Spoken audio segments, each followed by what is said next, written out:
জনগণের সাথে এনগেজ করেছেন, জনগণের সাথে এখন সোশ্যাল মিডিয়া আছে, শেষ পর্যন্ত সরকার তার সিদ্ধান্ত পাচ্ছে এবং আমাদের কয়েকটা জায়গা থেকে সিদ্ধান্ত পরিবর্তন করেছেন, বাজেট উপস্থাপনের পর যখন এই জিনিসটা আসলে আমরা চাই, কারণ গণতান্ত্রিক সরকার সবসময় প্রেসকে তার বন্ধু মনে করতে চায়। As usual, আমরা কিছু এক সপ্তাহের মধ্যে হয়েছে সেগুলো বলবো, অবশ্যই সংক্ষিপ্ত অংশ। আমরা মূল যে জিনিসটা আসলে চাই সেটা হচ্ছে আপনার সাথে ইন্টারাকশন, কোনো একটা জায়গা দেওয়া দরকার যাতে আপনারা আপনাদের কি সবসময় না আপনারা প্রত্যেকে চোখ সাংবাদিক আছেন, সোশ্যাল মিডিয়া দেখেন, বিভিন্ন রকম সরকারের আছেন, পররাষ্ট্র মন্ত্রণালয় থেকে শুরু করে আপনারা জানেন মাননীয় প্রধানমন্ত্রী তার প্রথম দিনের সফর থেকে দেশে ফিরেছেন। আমাদের আগের ব্রিফিংটা হয়েছিল মালয়েশিয়া থেকে ফিরে আসার পর, এরপর চীন থেকে তিনি ফিরে এসেছেন। খুব বিস্তারিত আসলে বলছি না, কারণ এখানে আমাদের পররাষ্ট্র মন্ত্রণালয় মাননীয় মন্ত্রী, উপদেষ্টা, প্রতিমন্ত্রী সবাই থেকে একটা বিস্তারিত ব্রিফিং করেছেন, সুতরাং আপনারা এটা জানেন।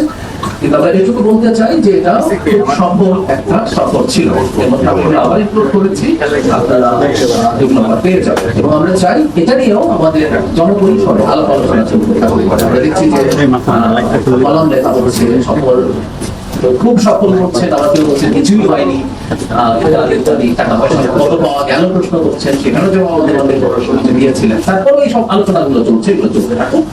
একটা কথা একটু বলে রাখা দরকার, সেটা হচ্ছে বাংলাদেশ তার পররাষ্ট্রনীতির ক্ষেত্রে তার ইচ্ছা, তার স্বার্থ, মানে জনগণের স্বার্থের কথা বলছি, রাষ্ট্রের স্বার্থের কথা বলছি, নিশ্চিত করে সেটা পররাষ্ট্রনীতি ঠিক করবে, একটা সার্বভৌম স্বাধীনভাবে যেভাবে করে সেভাবে, এটা একটা বার্তা রয়েছে। স্বাস্থ্য ও পরিবার কল্যাণ মন্ত্রণালয় 28 জুন দেশব্যাপী জাতীয় ভিটামিন এ ক্যাম্পেইন 2026 আয়োজন করা হয়। এর মাধ্যমে 2,40,00,000 শিশুকে এক ডোজ ভিটামিন এ ক্যাপসুল খাওয়ানোর লক্ষ্যমাত্রা নির্ধারণ করা হয়েছিল এবং এটা প্রায় 100% অর্জিত হয়েছে। এটা অদ্ভুত তথ্য। এই ঘটনাগুলো কেন ঘটেছে আমরা আসলে জানি না, এটা একটু জানবেন। বছরে দুবার ভিটামিন এ ক্লাস ক্যাম্পেইন করার কথা থাকলেও প্রায় 15 মাস পর এরকম আয়োজন করা হতো, মানে গত 15 মাস এটা হয়নি, অথচ 6 মাস পর পর এটা হবার কথা ছিল। আমরা আহমের ক্ষেত্রেও দেখেছি একইভাবে এই সরকার শিশুদের ভবিষ্যৎ নিয়ে অত্যন্ত সিরিয়াসলি কাজ করতে চায়। আমরা প্রায় একটা কথা বলি, এবং মাননীয় প্রধানমন্ত্রী বলেন, তিনি যেহেতু দীর্ঘদিন ব্রিটেনে ছিলেন, ওখানে যে NHS আছে সেটাতে আমরা যদি কিউরেটিভ মেডিসিন নিয়ে অনেক বেশি কাজ করতে চাই, ধনী দেশগুলোর উপরে চাপ পড়ে যায়। আমাদের গরিব দেশ, আমাদের রোগ হওয়ার পর যদি আমরা চিকিৎসা সরকারের দিক থেকে নিতে চাই, মারাত্মক চাপের ব্যাপার, তাহলে যতটা সম্ভব রোগকে আগেই প্রতিরোধ করা, প্রিভেন্টিভ মেডিসিন যেটা বলে, ভিটামিন এর সেই রোগটা আছে, এই সরকার সেটা করবে। খাদ্য মন্ত্রণালয়, আমরা গতদিন জানিয়েছিলাম খাদ্য মন্ত্রণালয়ের মজুদ স্বাভাবিকের থেকে 7 লক্ষ টনের বেশি, যা নিরাপদ মজুদ 13,50,000 মেট্রিক টনের তুলনায় ছিল, সেটা আরো বেড়েছে 8,60,000 মেট্রিক টন বেশি। তারপরে এর মধ্যে আরো অনেক বেশি খাদ্য সংগ্রহ করা গেছে। এটা যেমন খাদ্যের মূল্য স্থিতিশীল রাখতে সাহায্য করে, এবং আমরা যেহেতু অনেক কর্মসূচি আছে, যেমন এখানে আপনারা পেয়ে যাবেন খাদ্য মন্ত্রণালয়ের ওএমএস যে কর্মসূচি আছে, তাতে এটার আওতা বাড়ানো হয়েছে, সেই কারণে সরকার অনেক বেশি খাদ্য মজুত করছে। আপনারা জানেন খাদ্যগুলো বেশি মজুত করে, দামের ক্ষেত্রে একটা স্থিতিশীল রাখতে সাহায্য করে। এটা একদিন হচ্ছে কৃষক ন্যায্য মূল্য পায়। অনেক ক্ষেত্রে হয়তো সরাসরি এই চাল কেনা হয় না, কিন্তু যখনই আপনি রাইস মিলগুলো থেকেও চাল কিনতে থাকবেন, বাজারে একটা চাহিদা তৈরি হয়, এবং সেটা কৃষকের চালের মূল্য প্রাপ্তিতে সাহায্য করে। সড়ক পরিবহন ও সেতু মন্ত্রণালয়, সব টোল প্লাজা একটা ইন্টিগ্রেটেড ট্যাগের আলোচনা হচ্ছে, এবং সেটা খুব দ্রুত হয়ে যাবে এটা আশা করা যায়। আপনারা বুঝতেই পারছেন এটা যদি থাকে সব জায়গায় এটা এফেক্টিভলি কাজ করবে, এবং ইলেকট্রনিক টোল কালেকশন সিস্টেম চালু হবে। এটা অত্যন্ত গুরুত্বপূর্ণ অগ্রগতি বলে বলা যেতে পারে। রেলপথ মন্ত্রণালয় মন্ত্রী বৃক্ষরোপণ কর্মসূচি উদ্বোধন করেছেন। এখানে 5 বছর রেলওয়ে 24 লক্ষ বৃক্ষরোপণ করবে। আপনারা জানেন এই সরকারের অত্যন্ত প্রায়োরিটি পাওয়া একটা কর্মসূচি হচ্ছে বৃক্ষরোপণ। সেটা বিভিন্ন সংস্থা তাদের মতো করে তাদের জমিতে কাজ করে। বাণিজ্য মন্ত্রণালয় টিসিবির মাধ্যমে পণ্য বিক্রি চলছে। আমি ব্যক্তিগতভাবে এটা খুব খেয়াল করি, রাস্তায় আমি যখন অনেক দিন থেকেই টিসিবি ট্রাকের লাইন দেওয়া আছে, আমাদের এখনো লাইন দেখা যায়। এটা একটা রাষ্ট্র, সরকার কখনোই এক্সপেক্ট করে না এই লাইনটা আমরা খুব বেশি দিন। আমাদের লক্ষ্য হচ্ছে এই টিসিবি ট্রাকের এরকম লাইন থাকবে না, টিসিবি ট্রাক প্রয়োজনই হবে না, সেটা দেখতে চাই। কারণ জনগণের কাছে আমরা এমন ভাবে পৌঁছে দিতে চাইবো কষ্টকর পথে যেতে না হয়।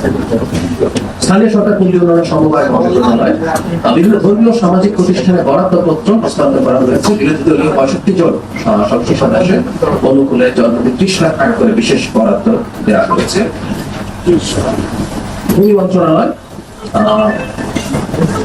বিভিন্ন ক্ষেত্রে অনিয়মের জন্য ভূমি মন্ত্রণালয়ের রেকর্ড 2 কর্মচারীর বিরুদ্ধে ব্যবস্থা নেওয়া হয়েছে।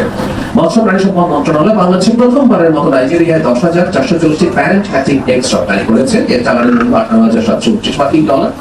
এই মুহূর্তে চালান যতটুকুই হোক না কেন, হ্যাচিং এগস আপনারা বুঝতে পারছেন, এটা এই দিক থেকে বাচ্চা হবে। বাংলাদেশে প্রথমবারের মতো বাংলাদেশের মন্ত্রী তার জায়গা থেকে যথেষ্ট সম্ভাবনা একটা খাত, অনেক কর্মসংস্থান তৈরি করেছে।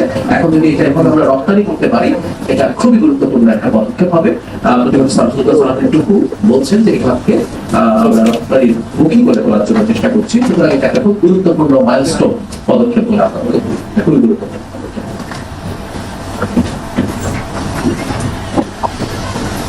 শ্রম কর্মসংস্থান মন্ত্রণালয় মৃত্যুজনিত সহায়তা এই মন্ত্রণালয়ের পক্ষ থেকে করা হয় 645 জনকে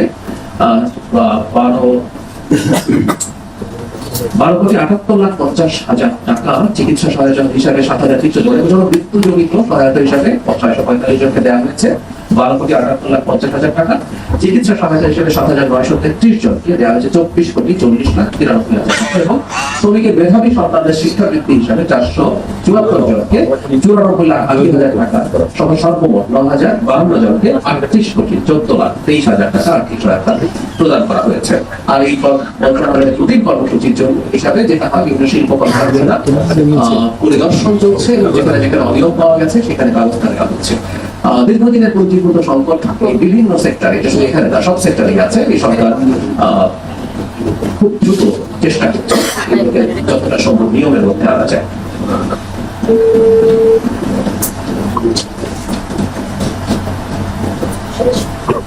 শ্রম বিষয়ক মন্ত্রণালয় আমাদের হাজিরা সময় ফেরত এসেছে। এর মধ্যে সকল হারানো হাজির 724 জন টেম্পোরারিলি খুঁজে পাওয়া যাচ্ছিল, তাদেরকে উদ্ধার করা গেছে এবং এখন আর কোনো নিখোঁজ হাজির নেই।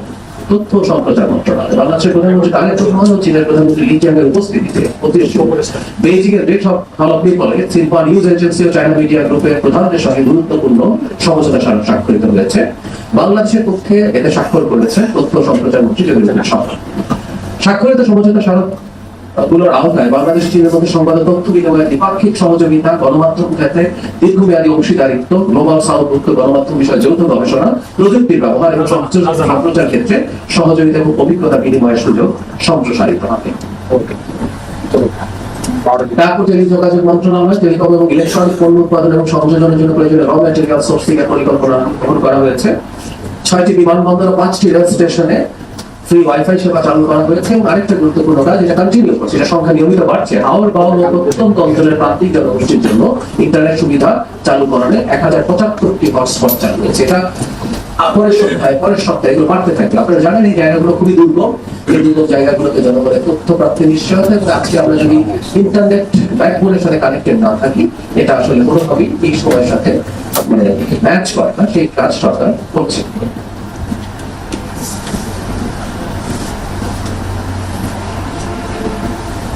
যুব ক্রীড়া মন্ত্রণালয় স্কুল পর্যায়ে এবং বিভিন্ন শিক্ষা প্রতিষ্ঠানে তার কর্মকাণ্ড কন্টিনিউ করে যাচ্ছে এবং সেটার অংশ হিসাবে আবার ক্রীড়া শিক্ষা প্রতিষ্ঠানে বিভিন্ন রকম পদক্ষেপ নেওয়া হচ্ছে।